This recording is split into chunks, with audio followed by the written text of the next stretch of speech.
Salam sejahtera dan selamat sahabat untuk kita semua. Mari kita berdoa bersama-sama. Bapa yang bertahta dalam kemuliaan kerajaan surga, kami punya kesempatan lagi untuk belajar firman-Mu pada saat ini, dan biar kiranya kami diberkati dengan tuntunan kuasa Roh Kudus, kami mengerti dan kami hidupkan firman-Mu dalam kehidupan kami setiap hari. Diberkatilah ibadah ini dari awal hingga akhir, dalam nama Tuhan Yesus kami persembahkan doa ini. Amin. Nah, firman Tuhan kita pada sahabat yang diberkati ini berjudul Raja yang akan datang. Ayat tema, Matius 3 ayat 1 sampai ayatnya yang kedua. Pada waktu itu tampillah Yohanes Pembaptis di padang gurun Yudea dan memberitakan, bertobatlah sebab kerajaan surga sudah dekat. Mari kita ikuti akan penjelasannya.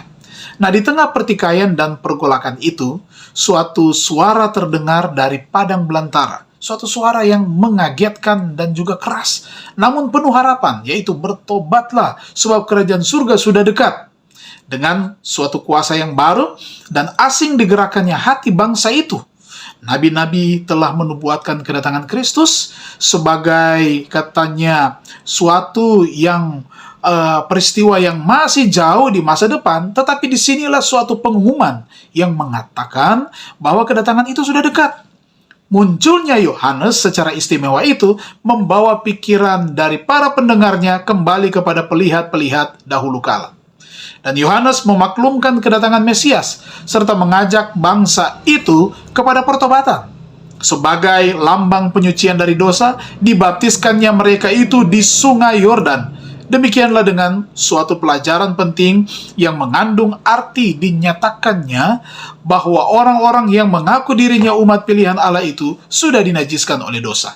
Dan bahwa dengan tiada penyucian hati dan hidup, mereka itu tidak akan mendapat bagian dalam kerajaan Mesias itu. Penghulu-penghulu dan rabi-rabi, serdadu-serdadu, para pemungut cukai dan para petani datang untuk mendengar nabi itu.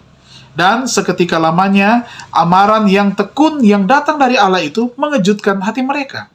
Banyak yang bertobat dan menerima baptisan.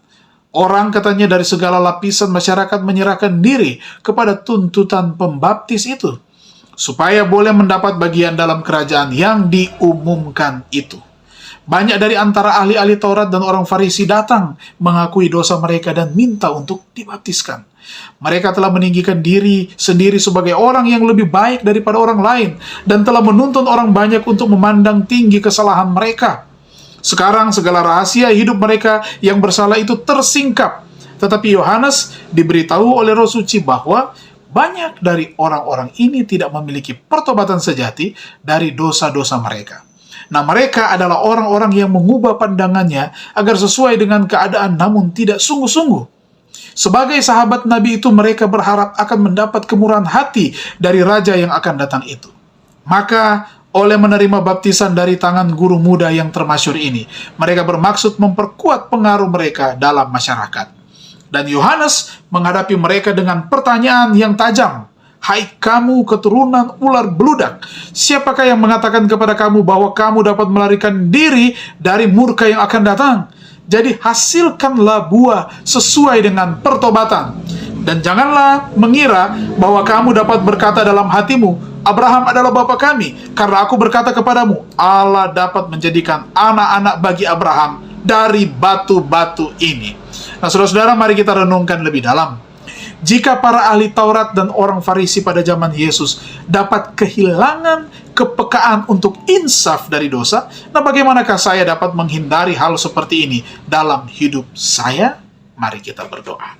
Terima kasih Tuhan. Ajarlah kami untuk selalu rendah hati dan datang kepada Tuhan, kemudian menantikan kedatangan Tuhan yang kedua kali. Karena kami yakin dan percaya ketika kami melakukan tanggung jawab kami dengan setia, memenangkan banyak jiwa dekat dengan Tuhan, maka Tuhan cepat datang untuk menjemput kami. Diberkatilah semua umat-umat Tuhan yang sudah beribadah bersama-sama. Berkat sahabat menjadi bagian kami semua. Dalam nama Tuhan Yesus kami persembahkan doa ini. Amin, amin.